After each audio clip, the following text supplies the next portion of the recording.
복음에 감동하라, 선동에 격동하지 말고 라는 제목으로 말씀을 나누겠습니다.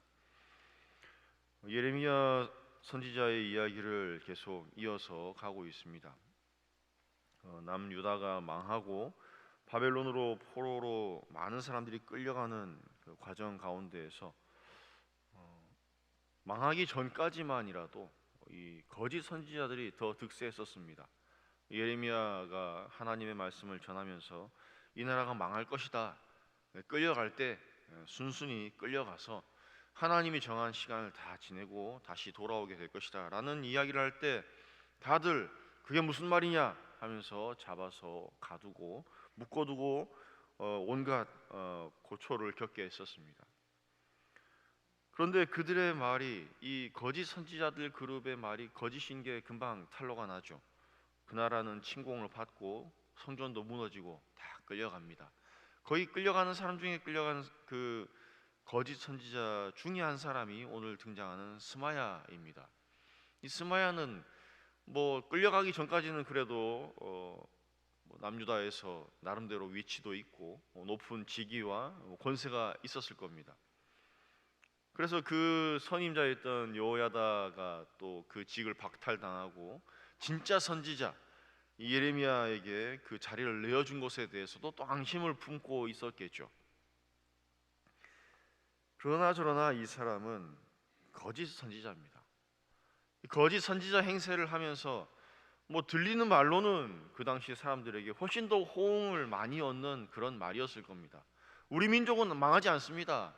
하나님이 이 나라와 민족을 보호해 주시기 때문에 아무리 강력한 바벨론이라는 제국이 침략해 와도 우리나라는, 우리 민족은 어떻게 할 수 없습니다 하면서 굉장히 민족을 사랑하고 정의를 부르짖는 듯한 정의의 사도처럼 이야기를 했음에도 불구하고 그는 거짓 선지자였습니다.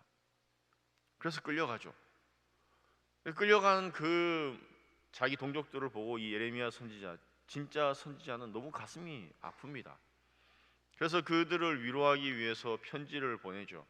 어떤 편지냐면, 끌려갔는데 그냥 곧 풀려 나올 거다라고 생각하지 마라. 거기서 70년을 채워야 되니까 거기서 집도 짓고 땅도 갈고 밭에 열매도 맺혀서 그걸 수확해서 먹고 거기서 정착해서 살아라. 그런 내용들이 29장 앞쪽에 계속 나옵니다. 예레미야가 포로에게 보낸 편지의 내용이 나오는 거예요. 그 아내도 맞이하고 29장 5절 6절 보시면은 아내도 맞이하고 자녀도 낳고 너희 아이들도 아내를 맞이하고 그냥 대를 이어서 거기에 포로로 있으라는 겁니다.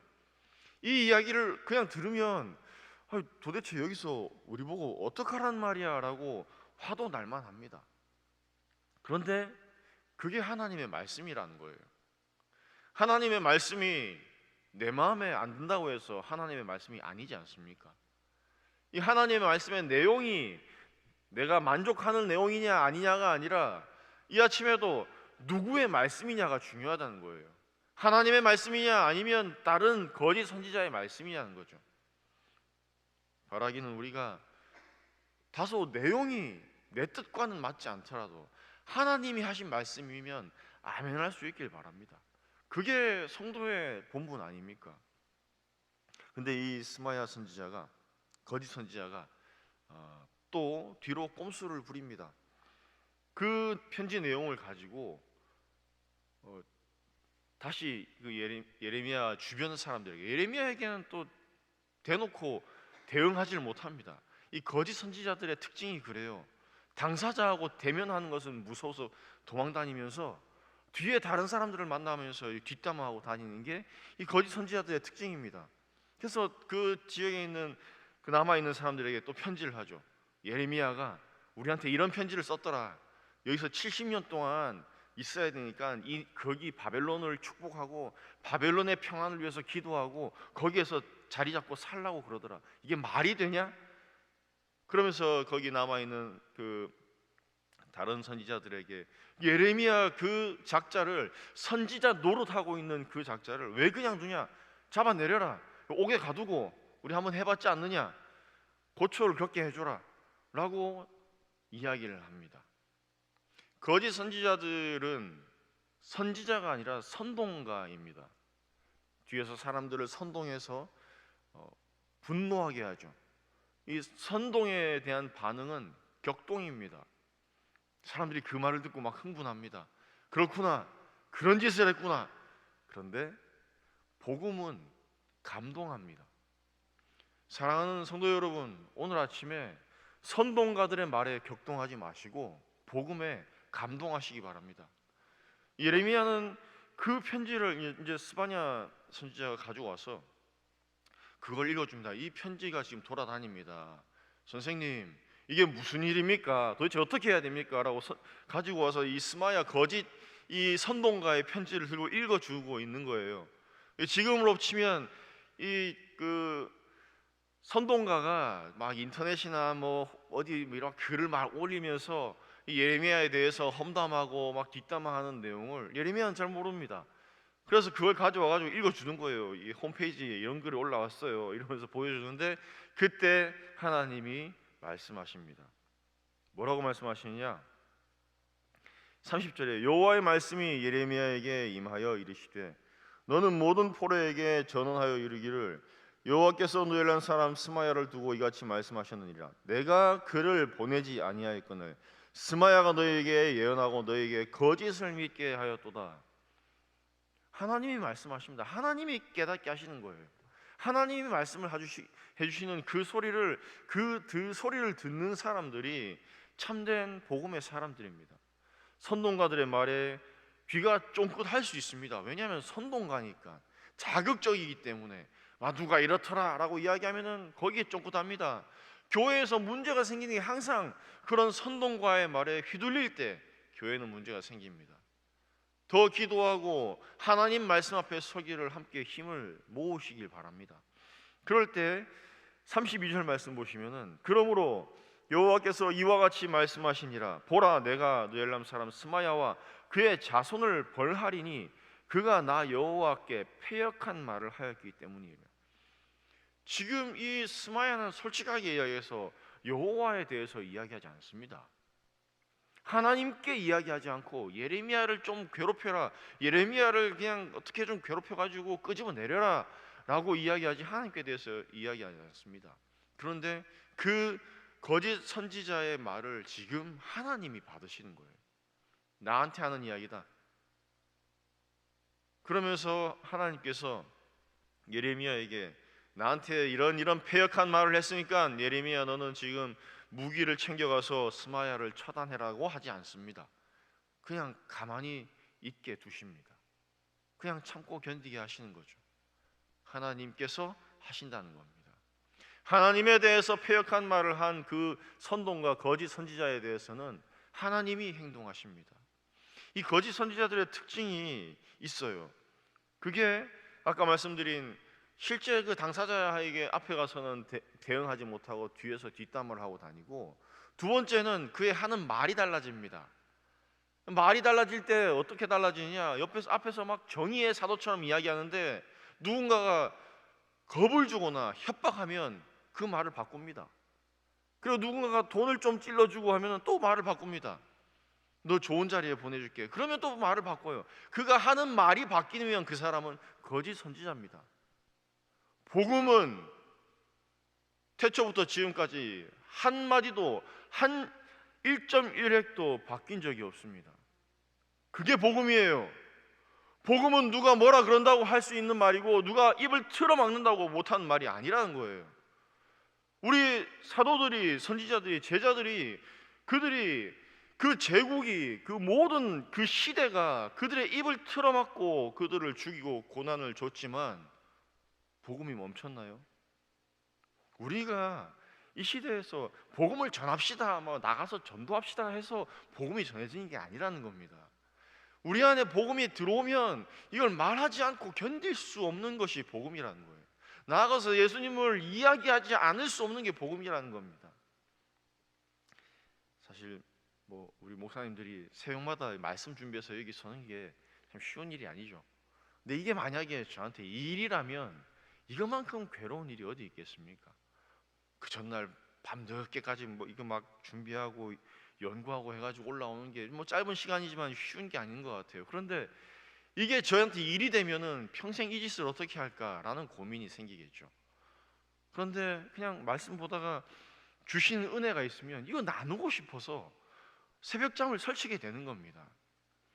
우리 성도님들도 이 시간 여기 안 나오면 오늘 벌 받습니다 라고 해서 이게 만약에 종교적인 일이 되면 이것만큼 괴로운 일이 어디고, 이렇게 괴로운 종교가 어디 있겠습니까? 그런데 아침에 은혜를 같이 누리고 하루를 살아가는 그 힘을, 소망을 이 자리에서 받지 않으면은 난 내 하루를 살아갈 수가 없어 라는 고백으로 나오시니까 나오실 수 있는 거 아니에요.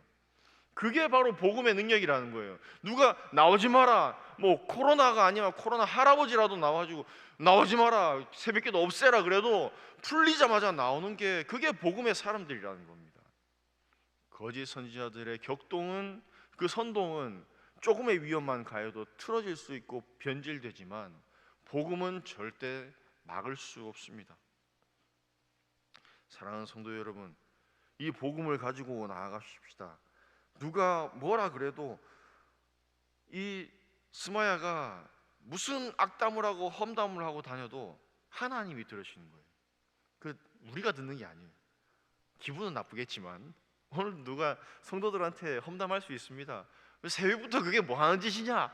그래도 그 말을 듣지 마시고, 아, 이거 하나님이 들으실 거야, 그러면은 견뎌낼 수 있지 않습니까? 그러면 하나님이 어떻게 하시느냐? 좀 무섭습니다. 이 백성 중에 살아남을 그의 자손이 하나도 없을 것이라. 내가 내 백성에게 행하려 하는 복된 일을 그가 보지 못하리라 하셨느니라. 무섭죠. 자손이 하나도 없게 되고, 하나님이 그 당신의 백성에게 참된 말씀을 듣고 믿고 의지하고 살아가는 사람들이, 그들에게 주신 하나님 말씀이 뭐냐면은 앞에 보시면은 여호와의 말씀이니라. 너희를 향한 나의 생각은 평안이요 재앙이 아니니라. 너희에게 미래와 희망을 주는 것이니라. 이게 하나님의 뜻이라는 거예요.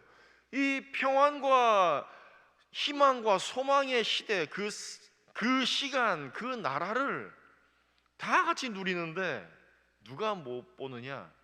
이 선동가들, 이 거짓 선지자 스마야만 볼 수 없습니다. 하나님이 하시는입니다.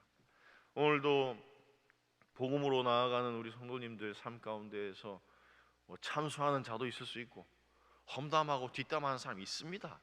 욕하는 사람이 왜 없겠습니까? 그거 세상 사람들 하는 방법으로 가가지고 그냥 같이 주먹 다짐 해가지고 풀 일이 아니라는 거예요. 하나님 들으시죠 하고 기도하고 묵묵히 견뎌내는 겁니다. 그 땅에서, 우리에게 주어진 이 땅에서 집을 짓고 땅을 갈고 열매를 맺게 하고 그 땅을 위해서, 평안함을 위해서 기도하고 같이 그렇게 신앙으로 견뎌나가는 그 시간들, 그 시간이 다했을 때 언젠가 하나님께서 정하신 때가 되었을 때 하나님이 우리 성도님들의 삶 가운데에 하나님의 뜻, 평안과 소망과 희망의 날들을 열어주시리라 저는 믿습니다. 오늘이 그렇게 견뎌가는 하루고 이겨가는 하루고 하나님이 또 열어주시는 소망의 하루가 되시길 간절히 축원드립니다. 기도하시겠습니다. 하나님 아버지 감사합니다. 예레미야 선지자를 통하여서 참과 거짓이 어떤 것인지 복음을 들은 사람이 그 마음이 격동되지 않고 감동되어서 그저 그 말씀에 아멘하고 견딜 수 있는 그 힘이 있음을 또 말씀을 통해서 깨닫게 하시니 감사합니다. 오늘도 우리의 삶 가운데에서 우리의 마음을 흔들려는 거짓된 그 소리들에 귀를 기울이지 않게 하소서. 하나님의 말씀에 더욱 귀를 기울여서 복음으로 감동하여 아멘하며 아멘하며 이겨내고 살아내는 하루 되게 하여 주옵소서. 감사드리며 예수님 이름으로 기도합니다. 아멘. 하늘에 계신 우리 아버지, 아버지의 이름을 거룩하게 하시며 아버지의 나라가 오게 하시며 아버지의 뜻이 하늘에서와 같이 땅에서 이루어지게 하소서. 오늘 우리에게 일용할 양식을 주시고 우리가 우리에게 잘못한 사람을 용서하여 준 것 같이 우리 죄를 용서하여 주시고 우리를 시험에 빠지지 않게 하시고 악에서 구하소서. 나라와 권능과 영광이 영원히 아버지의 것입니다. 아멘.